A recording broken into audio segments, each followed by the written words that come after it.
Hello বন্ধুরা, কেমন আছো তোমরা সবাই? আশা করছি তোমরা সবাই ভালো আছো। আর আমরাও কিন্তু অনেক অনেক ভালো আছি। আগের দিনের ব্লগে আমি দেখিয়েছিলাম যে আমি মোমো বানিয়েছি, কিন্তু মোমো রেসিপিটা তোমাদেরকে পুরোটা দেখাইনি।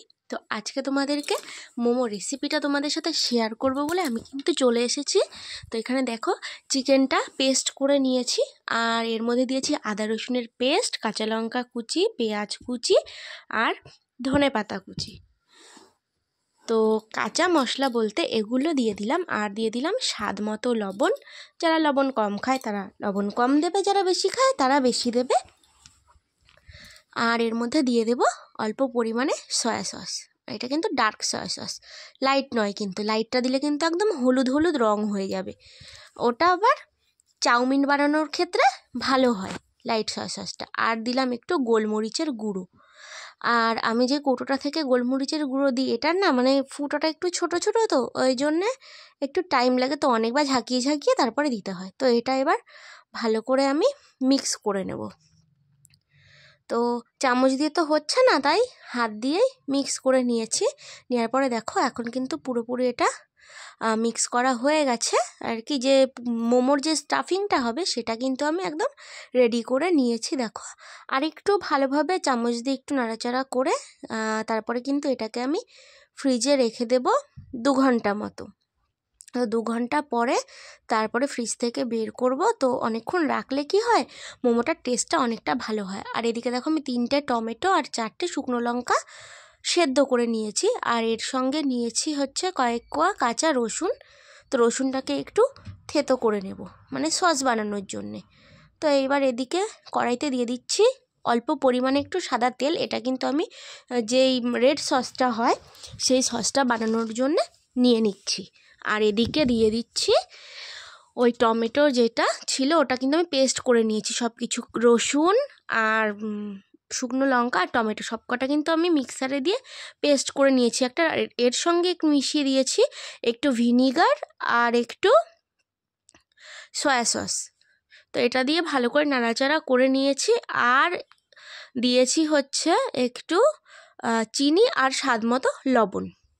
তো এবার দেখো আমি যে ময়দার ডোটা বানাবো সেটা বানাতে চলে এসেছি। তো প্রথমে লবণ আর একটু তেল দিয়ে দিয়েছি, আর তেলটা দিয়ে ময়দাটাকে ভালো করে ময়াম দিয়ে নিতে হবে, তাহলে কিন্তু মানে যে কোটিংটা হবে মোমোর সেটা কিন্তু অনেকটা সফট হবে। তো এবার নর্মাল জল দিয়েই না আমি এটাকে মেখে নেব। আর দেখো আমার কিন্তু ময়দা মাখা হয়ে গেছে। ময়দাটা মেখে আমি 10 মিনিট রেস্টে রেখেছিলাম। তারপর কিন্তু এরকম ছোটো ছোটো লেচি কেটে নিয়েছি। দেখো কয়েকটা আমি গোল গোল করে নিয়েছি, আর বাকিগুলো রয়েছে ওগুলো পরে একটু পরে গোল গোল করে নেব, এগুলো বেলা হয়ে গেলে তারপরে। তো দেখো আমি এখানে কিন্তু সব বেলে নিয়েছি, সবগুলো না, হাফটা আর কি বেলে নিয়েছি এখানে। এবার কিন্তু মোমো শেপ দেব। আর এখানে এইভাবে যে একটা যে লুচি বেলে রেখেছি ছোট ছোট, সেটা হাতে নিয়ে নিয়েছি, আর নিচ্ছি হচ্ছে পুরটা। তো যেটা যেরকম সাইজের আর কি লুচিটা বেলেছি সেই অনুযায়ী কিন্তু এখানে পুরটা নিতে হবে। তো আমি দেখো এখানে মানে আন্দাজ মতো নিয়ে নিয়েছি পুরটা। আর আমি কিন্তু সেভাবে আর কি শেপ দিতে পারি না। আগে আমি বানিয়েছি একবার, আর এই নিয়ে 2বার বানাচ্ছি, না 2বার বানিয়েছি। একবার ভেজ মোমো বানিয়েছিলাম, একবার চিকেন মোমো বানিয়েছিলাম। তো সেরকমভাবে শেপ কিন্তু দিতে পারি না, ওই ধীরে সুস্থে আর কি করছি। দেখো একদিক থেকে মানে এগুলো একটু কুচি কুচি দিয়ে নিচ্ছি, আর আরেক দিক থেকে কিন্তু যে ময়দার যে লুচিটার আরেকটা পাশ থাকবে সেটাকে কিন্তু টেনে নিয়ে ওটার সঙ্গে জুড়ে দিতে হবে, তাহলেই কিন্তু খুব সুন্দর শেপ হয়ে যাবে। তো দেখো আমি কিন্তু ওইভাবেই করছি, আর একটা কিন্তু হয়ে গেছে আমার কমপ্লিট।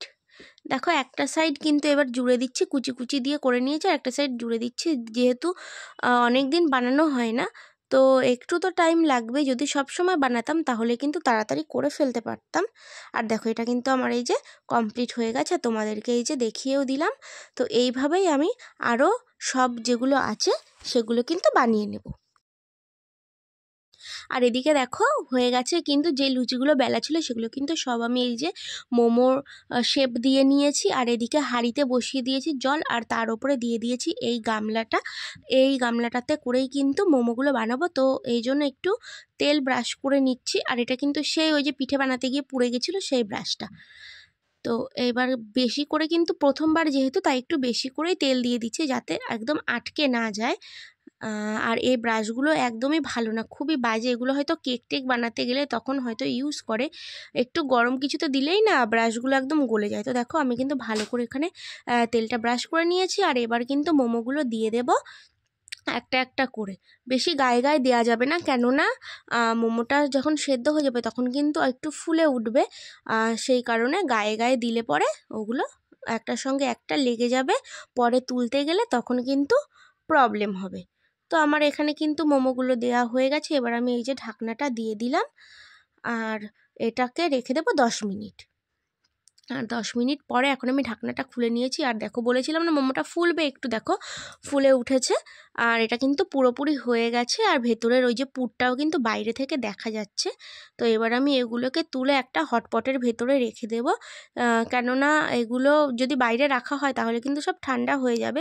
তো তোমরাও কিন্তু বানিয়ে এভাবে কোনো হটপট বা কোনো ঢাকনা দেয়া কিছুতে রেখে দেবে, তাহলে এগুলো অনেকটা টাইম গরম থাকবে।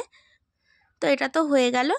আর এইভাবেই বাকিগুলো আমি কিন্তু বানিয়ে নেব। তো যতবার আমি এটাতে মোমোগুলো দেবো ততবার কিন্তু এভাবে তেলটা ব্রাশ করে নেব, নাইলে কিন্তু মোমোগুলো নিচের দিক থেকে লেগে যাবে আর পরে তুলতে গেলে কিন্তু সেটা ভেঙে যাবে। তো এইবারে আবার কিন্তু দিয়ে দেব। আর এইবারে দিচ্ছি 4টে, কেননা 3টে দেওয়ার পরেও দেখলাম অনেকটা ফাঁকা জায়গা থাকছে, এই জন্য 4টে দিয়ে দিচ্ছি। তো 4টে দেওয়ার পরে দেখি যে কি হয়। যদি এইভাবে দেখি যে 4টে দিলে কোনো প্রবলেম হচ্ছে না, তাহলে কিন্তু এরকম 4টেই দিয়ে দেব। তো দেখো এটা কিন্তু একদম লাস্টবারে এরকম 4টে করেই কিন্তু আমি প্রত্যেকবারে এগুলো ভাপিয়ে নিয়েছি। আর দেখো আমার কিন্তু মোমো বানানো একদম কমপ্লিট। তো এটা একেবারে আমি সার্ভ করে দিচ্ছি প্লেটে, ওখান থেকে গামলা থেকে তুলে নিয়ে একদম গরম গরম। তো ওর যে রেড চাটনিটা বানিয়েছিলাম সেটা, আর একটু গ্রিন চাটনি বানিয়েছিলাম সেটা তোমাদের সঙ্গে শেয়ার করা হয়নি। তোমরা যদি এই মোমো চাটনির রেসিপি দেখতে চাও তো অবশ্যই আমাকে কমেন্ট করে জানাবে, আমি কিন্তু তোমাদের সঙ্গে এই মোমো চাটনির রেসিপিটা শেয়ার করব। তো আজকে আমার ভিডিওটা এখানেই শেষ করছি। ভিডিওটা ভালো লাগলে কিন্তু অবশ্যই লাইক কমেন্ট শেয়ার করে দিও।